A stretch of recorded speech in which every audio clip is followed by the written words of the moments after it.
Okay, everybody, welcome back to another episode of the Accommodation Show. This week, I'm joined by a good friend and a wonderful person, Mr. Brian Olson. Welcome to the show. Thank you. I'm glad to be here.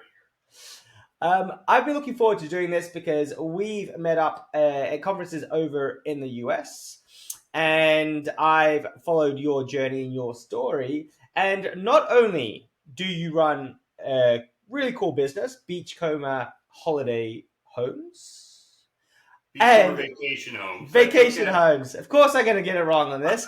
All right. And also, like for the second time, and also you are the president of NWVRP. Thanks for coming on. But what I'd love you to do is introduce yourself to everybody. Let everybody know who you are, where you're from, and a little bit about your background. Okay. I'm from the Oregon coast. If you've ever seen the movie Goonies, Yeah. we are. That is where our office is. It's a little town called Cannon Beach, Oregon. I've been in the industry for about 17 years. My wife and I and our business partner in 2014, after 2 bottles of wine, made the decision to start Beachcomber Vacation Homes, and we just celebrated our 10-year anniversary. We started with one property, one employee. We will hit 100 properties by May and 35 employees. So we've become the premier vacation rental company in Cannon Beach and on the North Oregon coast.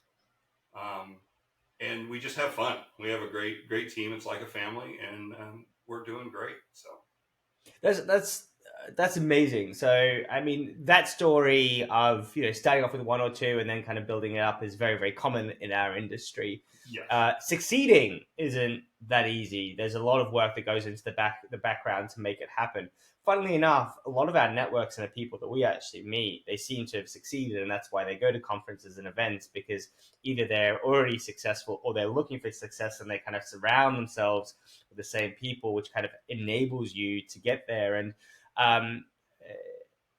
there's something amazing about getting into hospitality in the way that we do. It's not conventional, but yet you can build something which has substance and that can be really great for the community and really great for your teams as well.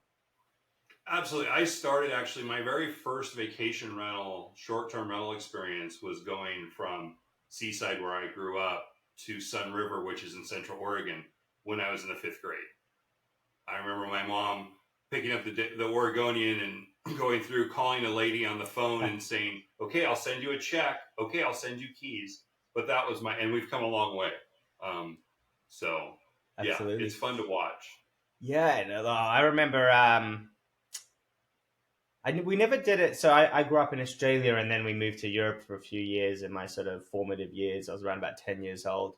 And I remember us going to the Alps and staying in someone else's home, I guess it was. I remember just turning up. It was a house. It was amazing, right? Like you'd go out and it's mountains all over the place, snow. I had an absolute whale of a time. But back in those days, we were already doing sort of that vacation home rental exchange type thing. And now that there's more of an industry around it because technology has enabled it. We can, you could say that Airbnb was the catalyst of it all, but it kind of was. But technology was going to get us there anyway, in terms of, where I think before what you do is it would always be someone that or in the office on the bulletin board, that there would be that exchange of information, that contact, and then it goes online into a Craigslist or a classified board, and then you get an Airbnb version, and then you got all the OTAs now that are also looking for that. It's just a platform thing. It's a technology thing. Yeah, it is. I remember I got into the business when I got into it 17 years ago. It was just starting the book online. Everything already had just been emails, and you put it in. You weren't booking online, and that was when you were starting to see more and more of that. And of course, now with all the platforms, there's 50 platforms you can book your properties on. Yeah, absolutely. So look, and 100 is a really good testament to your strength, your resilience. You would have had all sorts of experiences along the way. But today what I wanted to talk about was NWVRP, because I'm lucky enough to be coming over to see you guys, to be talking about AI and short-term rentals and a bit of book direct as well. But you've been president for a couple of years. And I'd love to understand sort of what your rationale is behind joining and being part of that, and then also start to tell us a bit about the event and the conference that you guys are putting on. So originally, there's a little history to NWVRP. Is that it started out as a Washington group. It was a couple great people that were leaders in the industry, saw a need, they started an organization, and there were some of us in Oregon that were going, wait, we want more education. How do we go? So we started going, Yeah. and out of that came NWVRP. Um, and it's been a Pacific Northwest group. The reason we started going was because of education. This is the one industry that you could sit at a table. You and I can sit at a table and exchange ideas and not worry about competition, because we're in different markets, but we try to help each other to further the industry. And so we found that not only was the education great with NWVRP, but the networking, because it was all the kind of smaller 25 to 200 units. Everybody kind of understood. And so that's why we became a part of it. And I actually, what's funny is we had a conference in Semiahmoo, which is in Washington, and I was voted on the board when I wasn't even there. Dan Evie, who was the president, said, I want Brian on the board. So they voted me in as the Oregon representative. And then, no, I don't want to be president. No, I don't want to be president. And then, of course, I have been the last 2 years. That story sounds familiar. It was a similar journey for me when I started off at Astra, where they asked me just to help to volunteer to find some speakers for a conference, and then all of a sudden the journey just keeps on going, and you find yourself deeper and deeper into an organization. But the one thing that you'll know is it's a job that you may not want, but that's quite rewarding and quite purposeful. I mean, like, you're still happy to do it. You're still happy to be there, and it's completely understandable as to why they would have voted you into that position. Yeah, it's one of those things that I just really enjoy doing, and I love furthering the industry. I've gotten very involved in advocacy. We had an advocacy battle here. It's ongoing. And just being part of that group and being able to bounce ideas off. I've got friends that I've made through the association and my board that I'll be friends for a lifetime. Yeah, So. yeah, absolutely. What I love about it as well is that I think that we learn a lot when we're at these events and we start to network, and especially at the start, it's really hard when we start to network because we don't really know anyone. And actually, things like this, like the accommodation show, I have a lot of people that come up to me to sort of leverage the fact that I know people and that I can kind of introduce them and get them into the right circles that are going to be suitable for them. But what I love about it the most, Brian, is I love the fact that through this, and it doesn't take a lot of work, but through a few little conversations, I now have Brian in my little black book. And whenever I have a problem that I think that Brian might be most suitable to resolve, I know for a fact, one, if I call you or if I email you, I'll get a response. And two, it means that a lot of the biggest challenges or fears that I might have, I've got allies that will support me. Do you find the same thing for you? Do you find that that's like one of the biggest things? Absolutely. My team and I have two business partners. My wife is one, and then Sally. They joke that they know my calendar will be full. If it's not full today for next week, it's going to be because I'll have two or three managers or people that want to talk, or I want to call and ask a question to somebody like yourself. Um, and I make myself very available for that. So it's not unusual for me to get a text message out of the blue, say, hey, do you got 15 minutes to talk? I've got this issue. Um, I've got a couple things coming up that I'm reaching out to my group and saying, okay, can you help me with? It works that way all the time. Yeah. I just love it. I think that's the biggest thing for me about conferences and events. Like, as much as we learn on the day, as much as we network, it's actually about being able to call people later on when I'm in strife or in trouble, or come up with an idea. I think what you just said there's some ideas and some things that you're trying to brainstorm, and you know that yourself you might not be able to figure it out, but as a group or as a network, you might have some more strength. Now, where is this relevant to everybody that's listening? Right. Why is it relevant? You tell me. What do you think? Well, I think you have this team. While while it's not your direct team, you have this team of people that you can call, like you said, say, hey, I got this problem, I've got this going on. I think one of the other things that's really big in this community is if you can find yourself in a group like a mastermind group or something. I'm a Libra's partner, and they did these groups for a while, advisory boards. And we have kept, I've got a group that we've now been together for 8 years, and we brought different people in. We're not all using the same software anymore, but we meet once a month and talk about what are the wins, what are the losses, what can we help with. And then we get together once a year in a retreat at one of our places and have a good time and even share more. So it's just a camaraderie that comes out of this industry. Yeah. Yeah. So,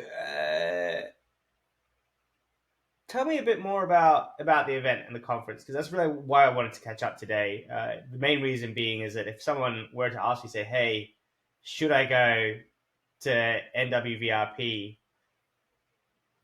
Rather than me saying, "I'd love to hear from the president himself." So what we have designed the NWVRP to be is a smaller version of these large conferences. So it's a more intimate group. You get more time with your vendors, you get more time networking with your colleagues. But the quality of education, we try to do things with being the first kind of the one of the first spring events. A lot of our content is brand new. So that's a very nice people. We got people like yourself coming. We've got Tyann, who is from Branson and Touch State, coming, and she's doing one of our keynote. People that have quality education and quality things to share is what we really work on. And then being able to follow up with those people afterwards, you know, down the road. They're all sharing their information. So, 3 months down the road, Bart, somebody has a question for you, you're going to answer it for them, Absolutely. because you met them in Boise at the NWVRP conference. Yeah. It doesn't take, it's 2 days, which is really nice too. It's not like this long, drawn out 3 or 4 day conference. It's a 2 day conference. We get in. There's actually a housekeeping certification that comes along. So if you can bring your team to do that, Dirk Johnson will do a housekeeping, help Oh, your Derek's housekeepers going to be get there. certified. Amazing. It's great. Yeah. Wow. And how many? Do you know how many sessions we're going to have all up, roughly? I was looking, and it looks like, during each kind of segment, there's 4 to 5 sessions going on, and there's probably, you know 3 to 4 of those each day. So there's a lot of sessions. Wow, that's incredible. Yeah. So this is going to come out after my conference, so now Yes. I have to think ahead. But we for Strive in 2024 we have 23 speakers, and dividing that up and making sure that you've got hit the right notes for the right people at the right time is critical. And everyone's in different journey stages of their business. So if you're going into one of these events, don't expect all the content to be tailored specific to you. If you want your specific content, you're gonna go call that speaker up and get a consult afterwards. That's how it works. But if you want a higher level overview, which is going to apply as a whole, and you to get takeaways, then you can really get a lot further. And coming prepared with the right questions as well to ask the speakers afterwards or at the end of the session can really help you to get what you need, because they might not address that specific issue that you're facing right there and then. But you can use that as a starting point to then get those answers that you're looking for. Tell me a bit about Boise, Idaho. What should I expect, not having been there before? I think come prepared, because the weather will change. It's going to be a little cooler than what you're used to, obviously. The food's great. There's lots of things going on. Boise is this really great small city. I love it because it's got great restaurants. All right. I'm kind of a foodie. Everything's walkable. So from the conference, um, the airport is only like 15 minutes from the hotel and the conference center. The conference center and the hotel are right next to each other, and everything within downtown is walkable.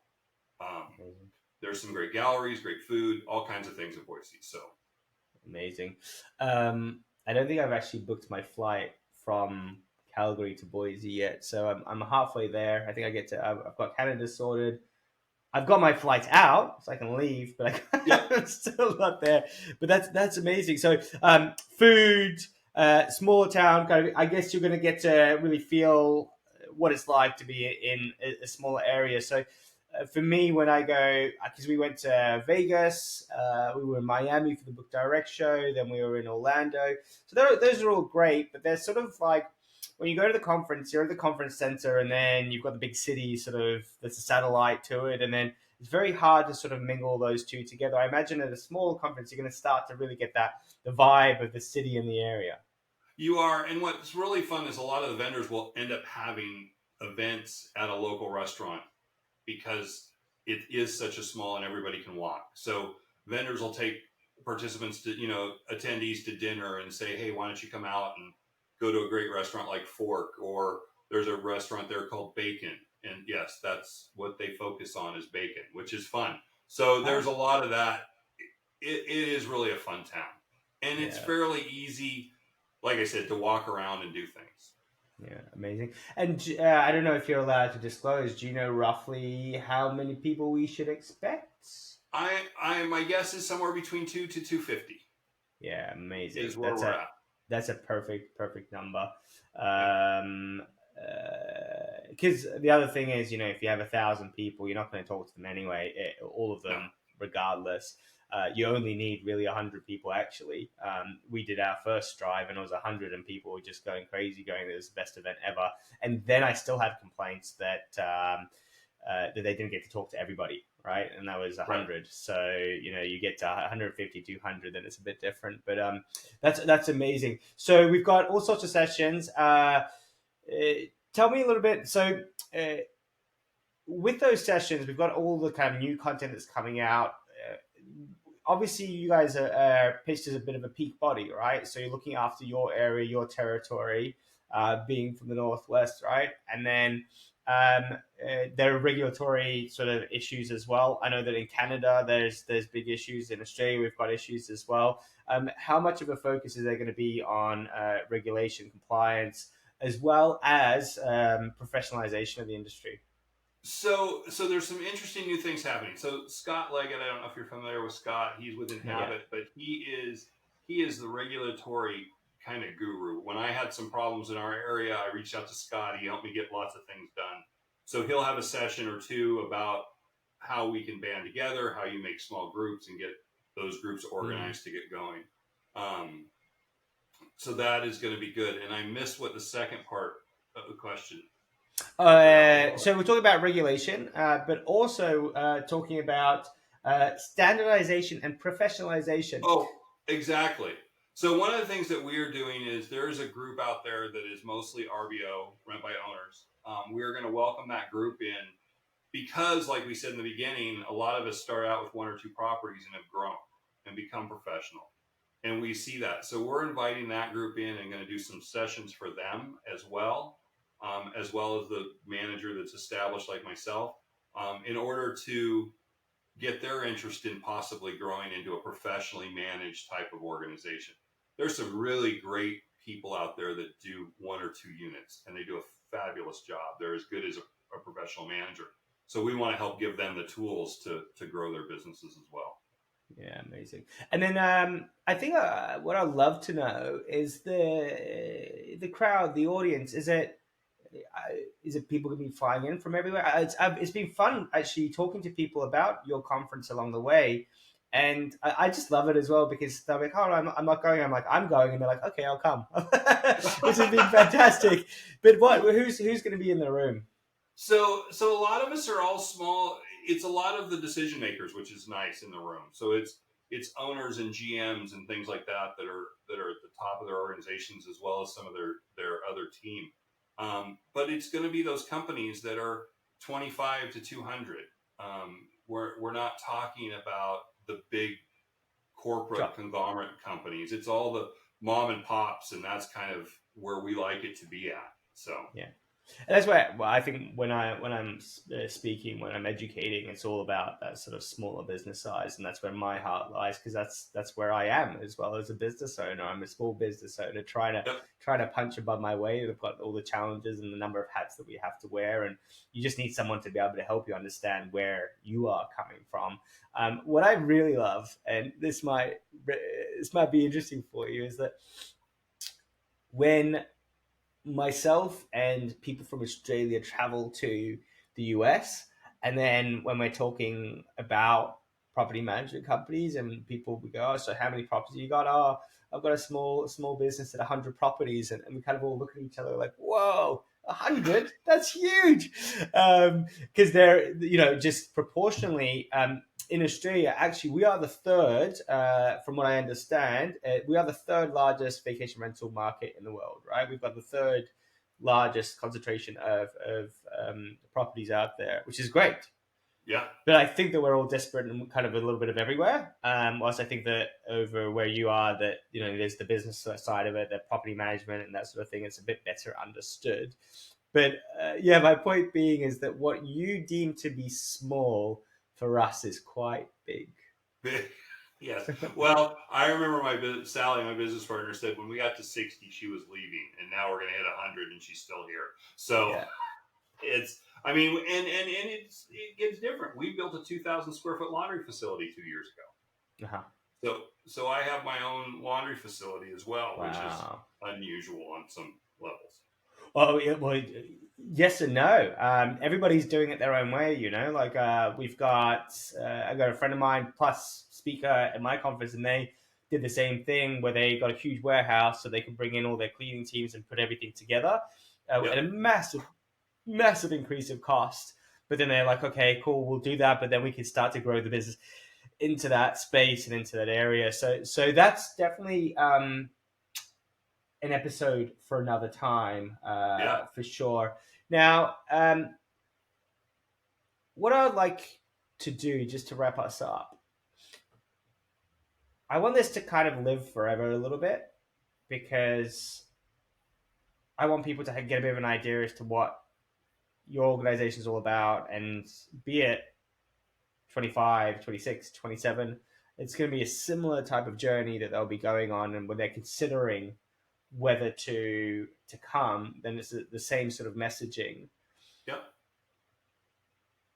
In the next few years, I mean, obviously, you guys will still be going. I believe that there'll be some name changes and that sort of thing, which maybe we won't cover off today. We'll let you guys release that all officially. Um, what are your feelings on, what are the primary drivers for people to come to the conference? I think one of the things is that this organization is run by property managers for property managers. So we say that a lot in our board meetings, because what we're here for is to help. We're going to have good content. I think I'm excited not only because we're going to have you speak for the first time on a panel, but we have Jen Boyles coming, because she's in Canada now, and she's coming down to speak about direct bookings, which, there's some brand new speakers that haven't spoken at some of the US conferences. So I'm excited about that. We're always trying to stay on that. What can we do better next to help you improve your business, improve the way your employees work? I've got a really good friend of mine, Steve Trover, with Better Talent, that's coming. He's never spoken at one of our conferences. We're excited to have him come and talk about that kind of thing. And we really work at we have a lot of panels. So I'm on a panel on organic growth. How do you get homeowners? Little sneak preview: there may be ginger molasses cookies at that session. Unless I eat them all before it. Yeah, exactly. But I'm on that panel with a vendor or two, but it's really so we have property managers, not vendors, doing the sessions, Yeah. which has been a big plus. Gotcha. So that makes complete sense. All right. Final question. What are your top 3 tips for people to make the most out of a conference, or your conference? Out of our The most conference, value out of it. The most value added is network. Shake as many hands, say hello to as many people. Do not put yourself off on a table way far away at a main. Go sit with somebody you don't know. We've got roundtables to start our conference. Make sure you're there because that's where you're going to learn from different people. Take lots of notes and don't be afraid to ask questions. There is not a stupid question at a conference. Beautiful. Somebody has dealt with what you've dealt with. So yeah, 100%. Amazing. Brian, I'm really looking forward to coming over, looking forward to doing this event and to seeing you in the flesh. Folks, if you are tuned in on the podcast, make sure that you give it a like and a follow. It's really important because it allows me to keep on traveling and educating and teaching people all around the world, meeting awesome people like Brian and his team. If you're watching on the YouTube, give us a subscribe. 88% of you are watching, but you haven't hit that button, so make sure that you hit that button. It does make a difference. Brian, thank you so much. Take care and have a good rest of the day. You too. Thank you. Take care.